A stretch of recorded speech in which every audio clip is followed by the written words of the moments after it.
आज हम बात करेंगे ज्योतिष के एक महत्वपूर्ण और विशेष योग पर जो शनि और चंद्रमा के साथ रहने से बनता है।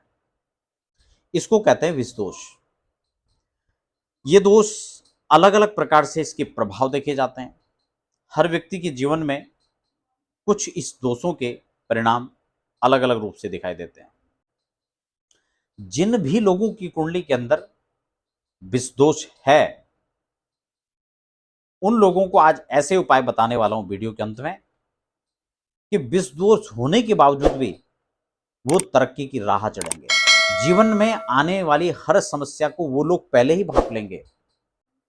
लेकिन सामान्यतः जब किसी भी कुंडली में ये योग होता है तो उसका क्या फल होता है, उसको लेकर भी चर्चा करेंगे और विस्तार से प्रत्येक भाव के अंदर ये योग जब बनेगा तो क्या फल रहेगा। इससे पहले हम चर्चा को शुरुआत करें, नए दर्शक है तो चैनल को सब्सक्राइब करके बेल आइकन जरूर प्रेस कर लीजिए ताकि आने वाले कार्यक्रम की नोटिफिकेशन भी आपको प्राप्त हो सके। अब सीधा चलते हैं टॉपिक पर। शनि और चंद्र, इस दोनों की युति से क्या बनता है? विष दोष। ये नाम से ही इस दोष के बारे में समझ में आ रहा है कि ये दोष कैसा है। विष मतलब जहर।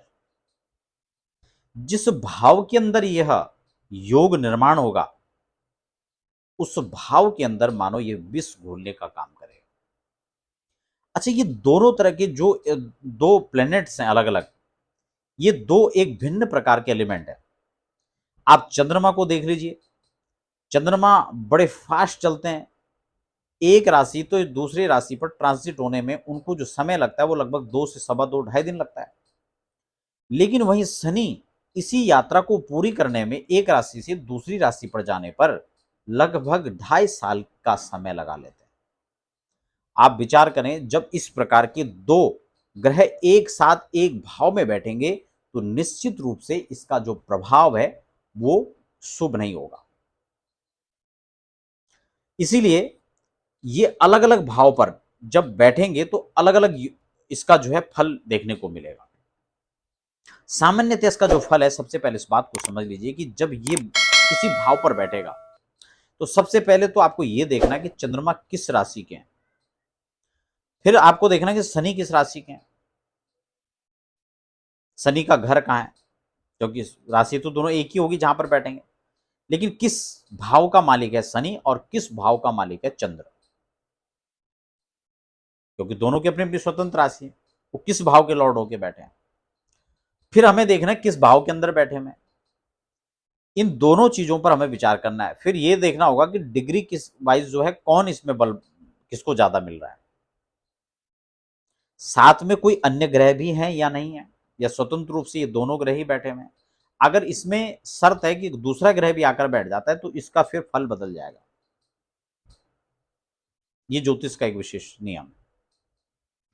लेकिन अगर हम उदाहरण के तौर पर इन दोनों ग्रह का ले लेते हैं और इसमें भी शनि, अगर शनि चंद्र का यह विषदोष लगन भाव पर बनता है। अच्छा, हम सभी भावों पर बनेगा उससे पहले उपाय आपको बता देते हैं।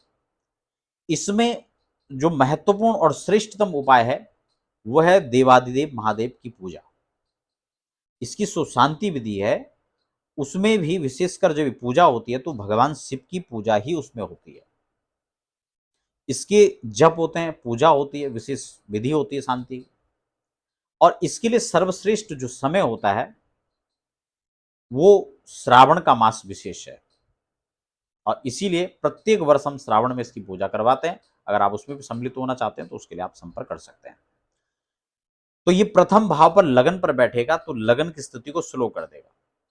व्यक्ति के अंदर नकारात्मक विचारधारा आएगी, एक अचानक अज्ञात भय बना रहेगा, डर लगेगा उस व्यक्ति को, स्वास्थ्य की दिक्कत उसको घेर कर रखेगी, खासकर गले की समस्या, नजला, जुकाम, इस प्रकार की जो समस्या है वो उसको हमेशा उस व्यक्ति को बनी रहेंगी अगर उस व्यक्ति के लगन पर ये जो है दोष बन रहा है तन भाव पर। दूसरा है कुंडली में धन भाव, सेकंड हाउस। अगर द्वितीय भाव में ये स्थिति बनी हुई है तो उस व्यक्ति को पैतृक प्रॉपर्टी के लिए जद्दोजहद करना पड़ेगा। सहज उसको पैतृक प्रॉपर्टी नहीं मिलने वाली है। या फिर उस पैतृक प्रॉपर्टी अगर उसको मिल भी जाती है तो उसमें वाद विवाद की स्थिति बनी रहेगी, या फिर कुछ लोगों के साथ हो सकता है कि उनको पैतृक प्रॉपर्टी ही ना मिले, या फिर यूं भी हो सकता है कि उनके पास पैतृक प्रॉपर्टी हो ही ना।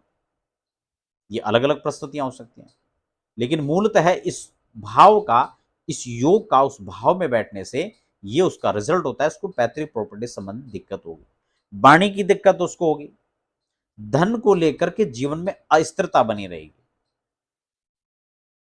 कभी अचानक धन आ गया, कभी अचानक से धन आने के मार्ग में अवरोधताएं उत्पन्न होगी।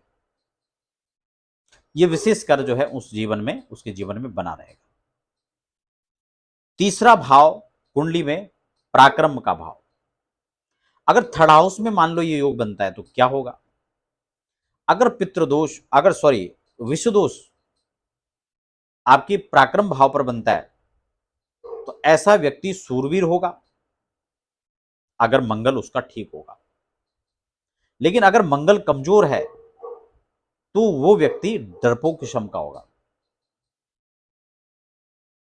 उसका कहीं ना कहीं भाई बहनों के साथ एक विवाद रहेगा, आपसी मेलजोल कम होगा, और सबसे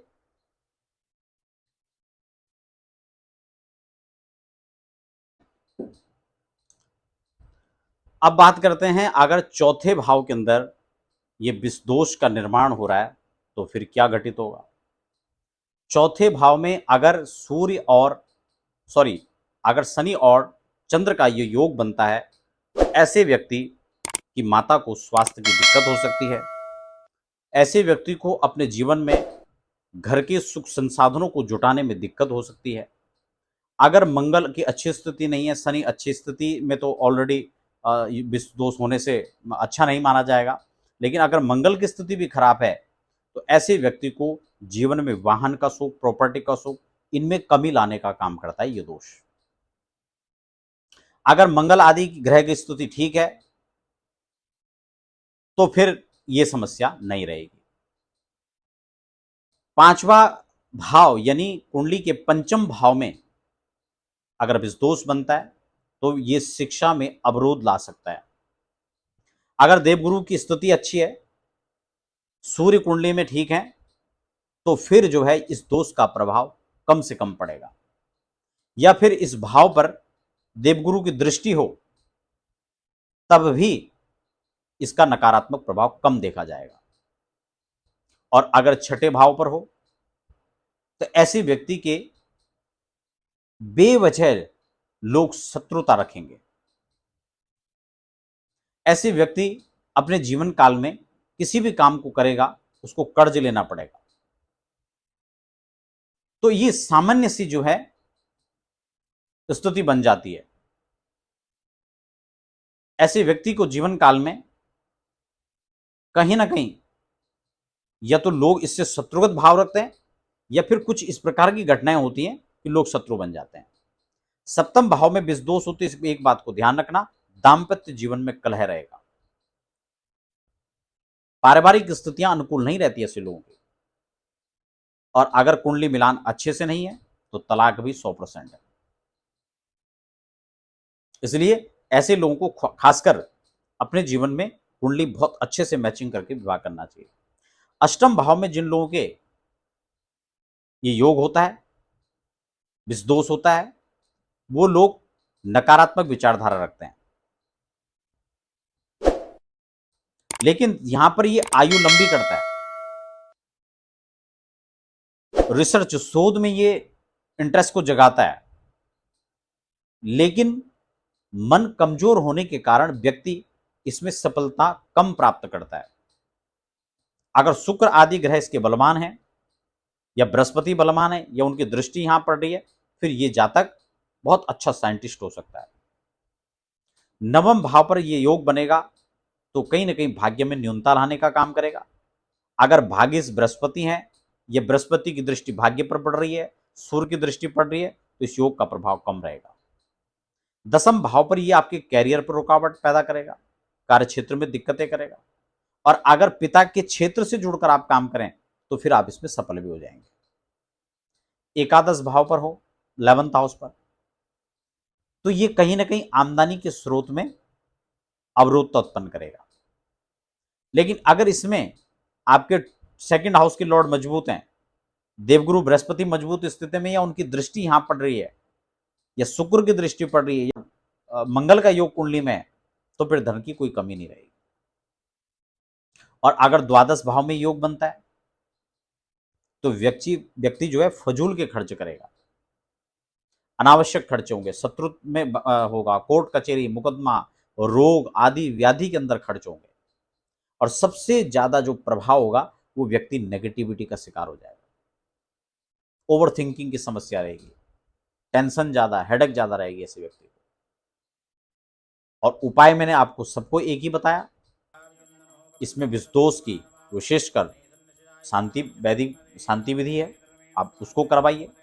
और खुद भी नियमित कम से कम भगवान सूर्य को अर्घ दें, पूर्णिमा और प्रदोष के दिन चंद्रमा को अर्घ दें, गणेश चतुर्थी के दिन चंद्रमा को अर्घ दें।